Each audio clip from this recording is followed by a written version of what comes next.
वक्फ एक बहाना है, मुसलमानों को भड़काना है, दंगे लगाना है, यही इनकी पूरी सियासत का ठिकाना है। लोकतांत्रिक बिल का हम लोग पुरजोर सदन में भी विरोध किया था, संसद में भी विरोध किया था। पूरी दुनिया में सबसे ज्यादा सुरक्षित मुसलमान कहीं पर है तो वो भारत में है। आज वक्फ के बिल के खिलाफ हम लोगों ने कार्य स्थगन प्रस्ताव ला करके इस पे चर्चा कराने की मांग सरकार से की। वक्फ एक बहाना है, मुसलमानों को भड़काना है, दंगे लगाना है, यही इनकी पूरी सियासत का ठिकाना है। पहले सीए के नाम पर भड़काया इसी जमात ने, कहा कि सीए आएगा नागरिकता छिन जाएगी। अब यही जमात, चाहे वो एआईएमपीएलबी हो या उनके राजनीतिक आका कांग्रेस, तृणमूल कांग्रेस, आरजेडी, समाजवादी पार्टी, ये कहती है वक्फ आएगा, संशोधन आएगा तो मस्जिद छिन जाएगी।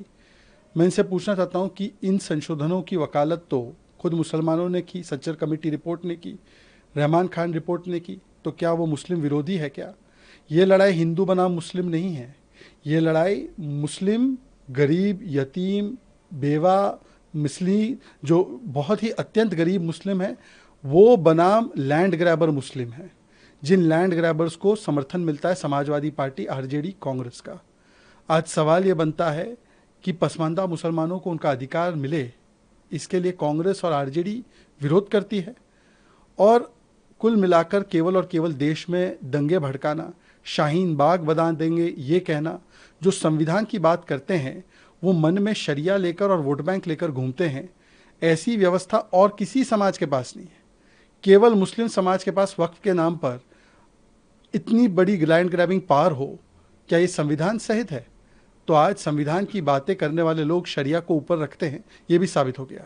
देखिए, आज हकीकत की बात यही है कि अगर पूरी दुनिया में सबसे ज़्यादा सुरक्षित मुसलमान कहीं पर है तो वो भारत में है। और भारत में भी अगर आप देखेंगे कि सबसे ज़्यादा सुरक्षित कहीं पर मुसलमान है तो उत्तर प्रदेश में है। पहले भारत में जब कांग्रेस की सरकारें थी, हाशिमपुरा, भागलपुर, मीरठ, मलियाना, नेल्ली, अहमदाबाद, जलगांव, ऐसे अनेकों दंगे हुए जिसमें मुसलमान मारे गए, काटे गए। मुजफ्फरनगर का दंगा हुआ जब सैफई में समाजवादी पार्टी के लोग नाच रहे थे। आज ऐसा कोई भी दंगा नहीं होता है। इसका मतलब साफ है कि मोदी जी और योगी जी के शासन में आज मुसलमान को सौगाते दंगे नहीं, सौगाते गरीबी नहीं, बल्कि सौगाते सामाजिक उत्थान मिल रहा है। इसीलिए जब 80 करोड़ लोगों को राशन मिलता है तो मोहित को भी मिलता है, मोहम्मद को भी मिलता है, किसी के साथ भेदभाव नहीं होता। 12 करोड़ टॉयलेट बनते तो शिल्पा और सुल्ताना दोनों के घर टॉयलेट बनते हैं। आवास बनते हैं तो अकबर और अजय दोनों को मिलता है। यही सबका साथ, सबका विकास, सबका विश्वास वाली जो सरकार की मानसिकता है। और आज देखिए ना, कभी भी हिंदू समुदाय ने किसी पर आक्रमण नहीं किया। जब हम संविधान के पहले की भी काल की बात करते हैं तो चाहे वो पारसी समुदाय हो, ईसाई समुदाय हो, मुस्लिम समुदाय हो, उनको यहाँ पर शरण देने का काम अगर किसी ने किया तो हिंदू समाज ने किया। तो हिंदू बाहुल ये देश है, इसीलिए यहाँ पर लोकतंत्र भी जीवित है, सेकुलरिज्म भी जीवित है और सहिष्णुता भी जीवित है। देश के महानायकों का अपमान, औरंगजेब का गुणगान, यही समाजवादी पार्टी की बन चुकी है पहचान। राणा सांगा को गद्दार कहना, हिंदू समाज को उनका वंशज और फिर कहना कि ये गद्दार है, ये समाजवादी पार्टी की विकृत मानसिकता को दर्शाता है। एक तरफ तो हिंदुओं पर अत्याचार करने वाले जिहादी आक्रांता औरंगजेब का गुणगान करते हैं, जिसने मंदिर तोड़े, जिसने हमारे सिख गुरुओं के साथ क्या किया, जिसने जिजिया लगाया, जिसने तलवार की नोक पर धर्मांतरण किए।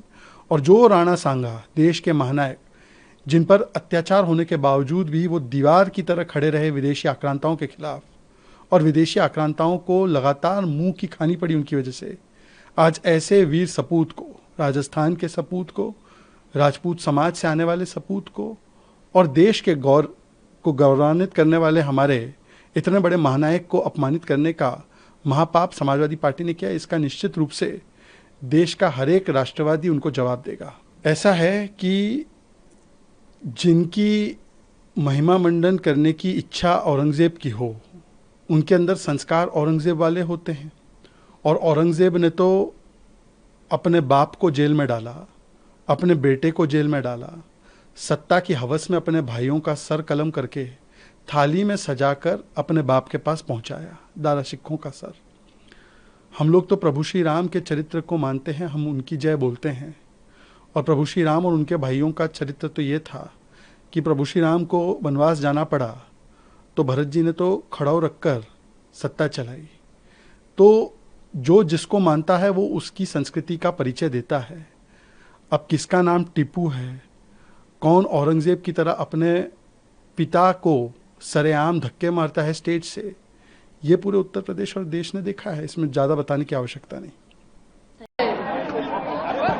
इस बिल के खिलाफ सभी आवाम को, बुजुर्गों को, नौजवानों को आज के इस धरना प्रदर्शन पर आप सब लोगों को हम धन्यवाद देना चाहते हैं कि आप सब लोग एकजुट हो करके अलोकतांत्रिक, संवैधानिक, गैर संवैधानिक जो बिल लाया गया है इसके विरोध में आप सब लोगों का महाजुटान हुआ है। हम आप सबको बोल दें कि हमारी पार्टी राष्ट्रीय जनता दल, हम लोगों के नेता लालू प्रसाद यादव जी आज यहां बीमार अवस्था में भी आप लोगों का साथ देने, यहां हम सब लोग आपके हाथों को मजबूत करने के लिए यहां पहुंचे हैं। और हम लोग किसी भी कीमत पर, चाहे सत्ता रहे या जाए, इसकी हम लोगों को परवाह नहीं है। लेकिन ये गैर संवैधानिक बिल, अलोकतांत्रिक बिल का हम लोग पुरजोर सदन में भी विरोध किया था, संसद में भी विरोध किया था और विधानसभा में भी, दोनों सदनों में, चाहे विधानसभा हो या विधान परिषद हो, आज वक्फ के बिल के खिलाफ हम लोगों ने कार्य स्थगन प्रस्ताव ला करके इस पे चर्चा कराने की मांग सरकार से की, लेकिन हाउस को जो है एडजॉर्न करना पड़ा। हम लोग ये बताना चाहते हैं, आप लोगों के इस लड़ाई में हम लोग पूरे मजबूती के साथ आप सब लोगों के साथ खड़े हैं।